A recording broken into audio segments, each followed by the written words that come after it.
Thank you, Alicia. Now to a developing story that we've been watching all night. Occupy protesters back in the national spotlight after a weekend of violent clashes, and some people are being told to move out or risk arrest.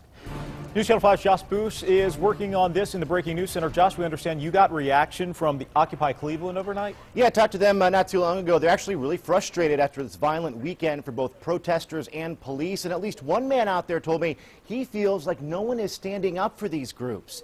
Now, this is a march last night in New York's East Village that ended in arrest. Protesters marched in support of Occupy Oakland protesters.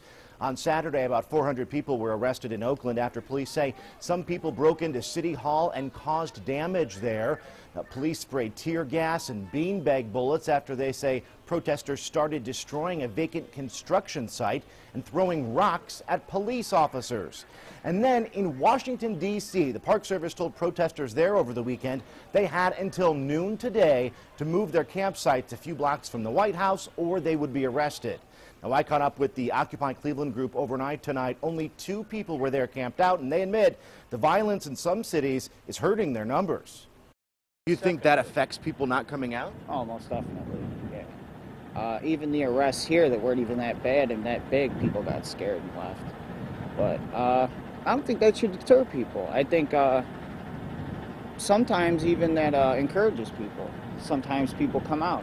When people get arrested, sometimes that kind of inspires people. You know, they were willing to get arrested, so. Now, Johnny Pescar there also blames the low turnout, at least in Cleveland, on the cold weather. He expects larger crowds in the spring, but he says the Occupy campaign online is growing significantly.